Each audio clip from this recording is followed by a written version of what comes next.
the Victorian Minister for Education mandated that SRI could only be before or after school or during lunchtime. What he did was at the same time say that there would be some new curriculum which is introduced that will teach about the 5 major world religions. Right.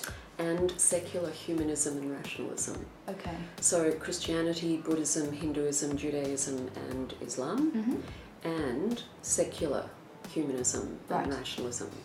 Okay. So that curriculum will be rolled out over the next couple of years. And that, I think, if parents were really wanting their children to know about religion and they thought SRI would do that, but actually we know it wasn't doing that. Yeah.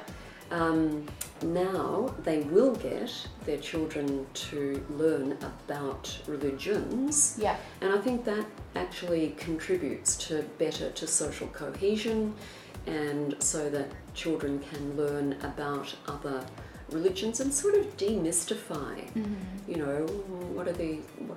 what Muslims do, or how do they pray, what do Jews do, and what's Passover and compared to Christmas and things like this. Yes. So it's really giving children a much broader understanding about the role of religion in people's lives. It's really up to parents. If they want to raise their children in their own faith, they can do that at home, or they can do, there are of course temples and mosques and churches built for the purpose of instructing people in that religion. So I fail to see why they, other than convenience, why they should use state schools for that purpose, for religious purpose. That's true.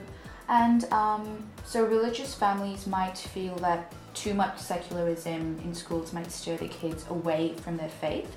So do you see religious education coexisting with secular education, based on what you just told me about? Well, yes.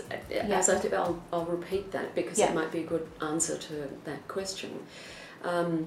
So in conjunction with removing SRI from class time, the government has announced that there will be a new curriculum that will teach about the 5 major world religions: Christianity, Buddhism, Islam, Judaism and Hinduism. Yeah. And secular humanism and rationalism, because there's a very rich tradition of non-religious philosophical thought about morality going back to the ancient Greeks and Romans. Yes.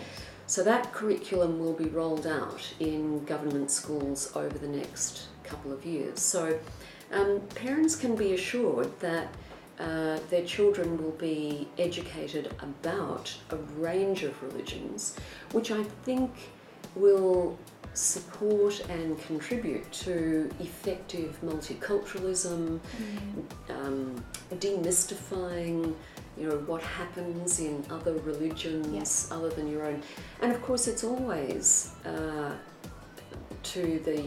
the parents can always take their children to the mosque, their own mosque, or to their own temple, or to their own church. True. If they want to have their child instructed in the beliefs and tenets of their particular religion. Yes, so that's outside of the educational thing. Yeah, outside of the government school. Yeah.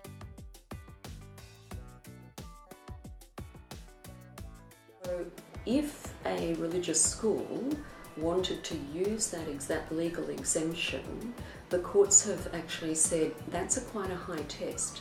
You've actually got to show that there is injury, not just offence. Okay, so can you give me an example of... Yes, there was just put this little guy down. So, for example, there was a case, and I'm reading here, of a high-profile advocate for gay and lesbian rights who was refused classification by the Catholic school system because of her advocacy. Okay. And the Catholic Church said that she could not uphold the tenets, doctrines, beliefs and teachings of the Catholic Church. Now she took them to court, and the court rejected the church's claim. On what grounds? They said that that the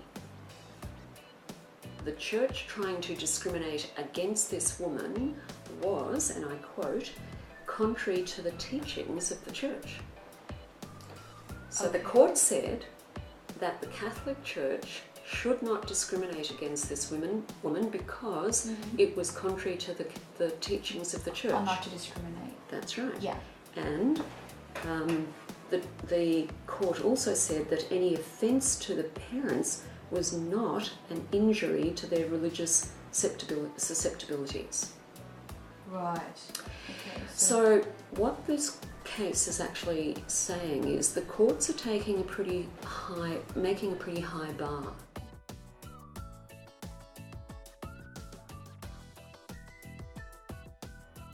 Having institutions, education institutions in particular, that don't divide people by faith, but rather unite people to promote social cohesion rather than social division. Yeah.